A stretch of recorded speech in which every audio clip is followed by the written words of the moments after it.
All right, let me stop playing. All right. So it's time for another episode of Uncover Books with Moonchild. So this is episode 7. We'll be doing we're still on the Master of Destiny, chapter 5. Name of this chapter is Thoroughness. But I want to start off a little different today. Go over some numerology to start with, you guys. Hope you're all doing well. If you're new to the channel, welcome. If you like the energy and what I have going on over here, subscribe, like, all that good stuff. So I'm going to start off with number 1. I'm using this book, the Angel Numbers book. So number 1. 1. Architect. You have the ability to create. Your world is shaped and altered by your thoughts and words.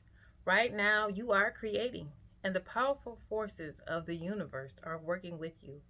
Remind yourself of this by repeating this mantra. I am the universe. The universe is me. Beautiful. All right. Let's get into the book now. Okay, this song is stuck in my head now. All right, so let's start off with the first paragraph.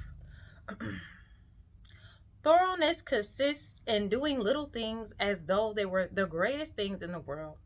That the little things of life are of primary importance is a truth not generally understood. And the thought that little things can be neglected, thrown aside, or slurred over is at the root of that lack of thoroughness which is so common and which results in imperfect work and unhappy lives. So yes, it's the little things that matter, you guys. They add up. The little choices that you make, those little thoughts, the little things, okay? Let's not just slack over and just, neglect. That's the best word that I feel like he used, is to be neglectful of those little things. Whether it's being grateful for the little things or the little things that you need to get done to get closer to your goals, or when it comes to work. Like at my job, it's I have to pay attention to the details of what I'm doing to get my job done correctly. So I can't skip over the little things, or, the overall job will not be done correctly. So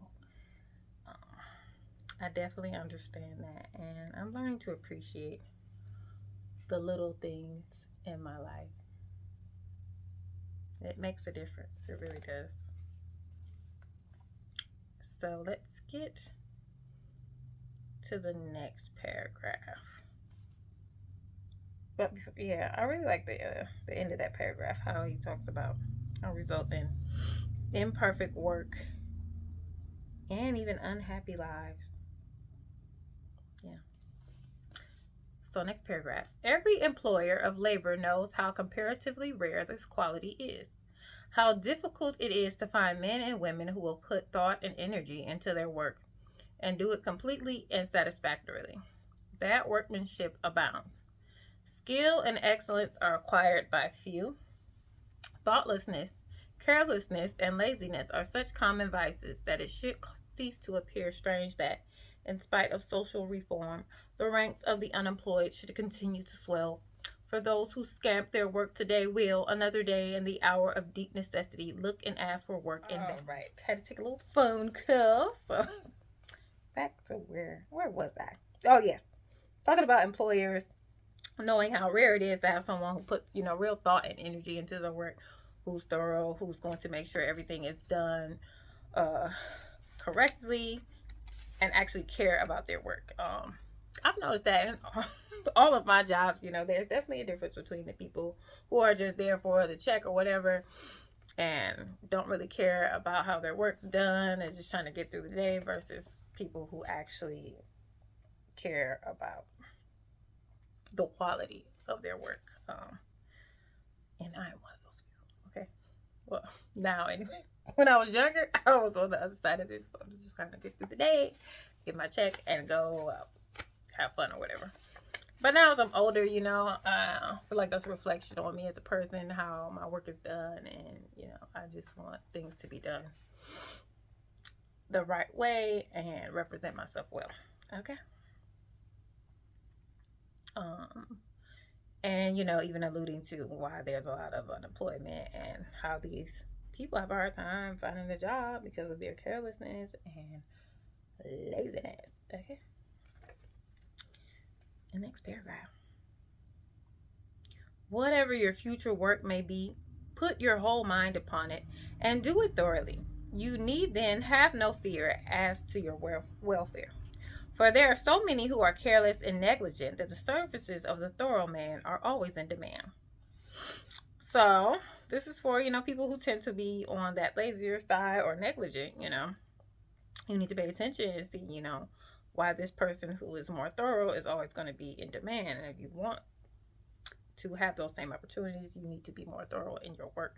And I think that this can be applied to anything in your life, not just a job or career, but also your health, your relationships, your spirituality, what may have you, whatever is important to your artistry, your hobbies. If you want to be better at them, make sure that you are being thorough and putting a lot of energy into the work that you're trying to do or the goal that you're working towards, your relationship. You need to be thorough and energetic, not negligent. If you neglect it, somebody else is going to come and do a better job than you, or be in better, they're going to have better health or whatever. And you're like, why can't I be like that? Why not me? Because you're negligent. That's why. Get it together. The cause of this common lack of thoroughness is not far to seek.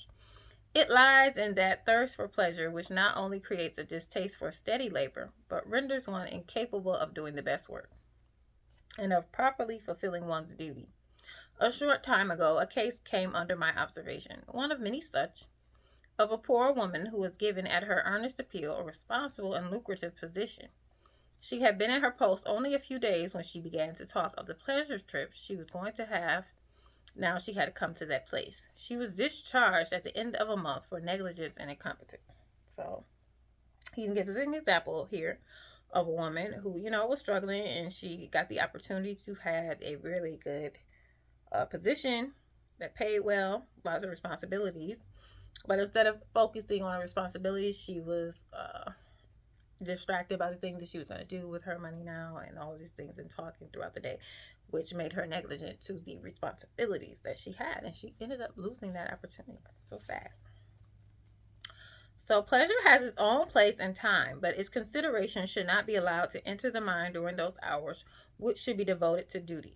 Those who, while engaged in their worldly tasks, are continually dwelling upon anticipated pleasures cannot do otherwise than bungle through their work or even neglect it when their pleasure seems to be at stake.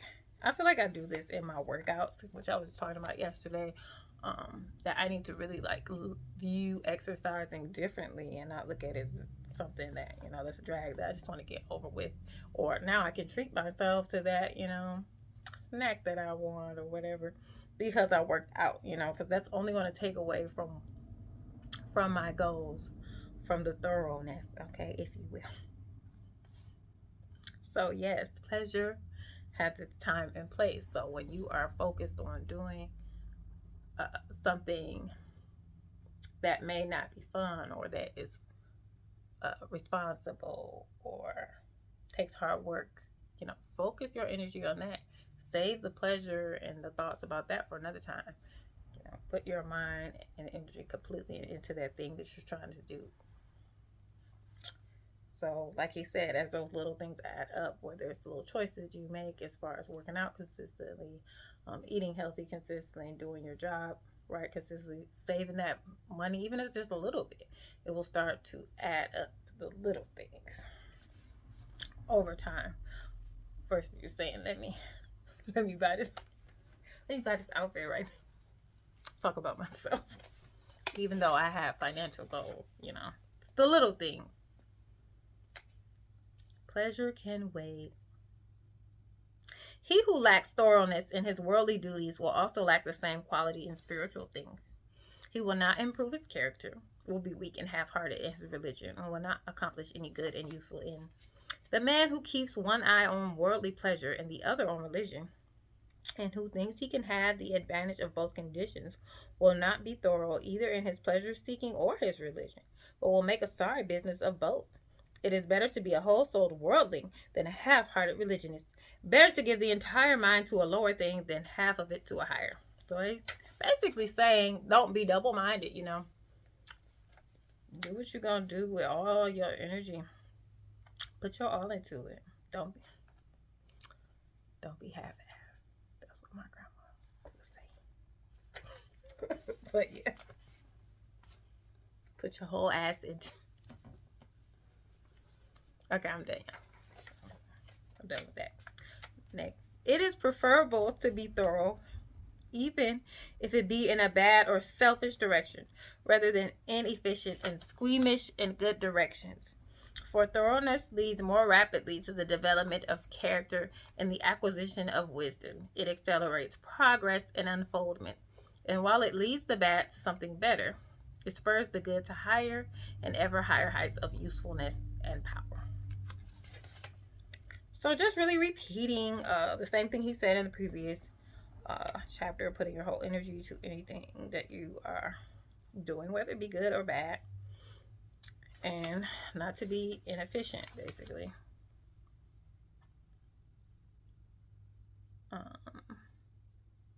Let's see. More rapidly development of character and the acquisition of wisdom.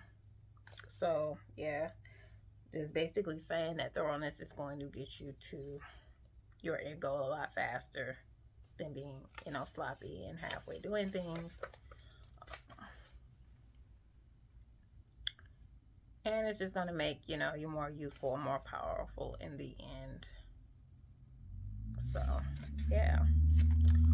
Just stay focused, you guys. Don't neglect the little things and stay thorough in whatever it is that you're trying to do. And let it flow over to all things in your life, even if you have to work on one aspect of your life at a time that you need to be thorough with. And once you master that, maybe you can carry that thoroughness over into something else. So that's pretty much it. This was a really short chapter. Maybe y'all should start doing 2 at a time so I can get through this book and go to the next one.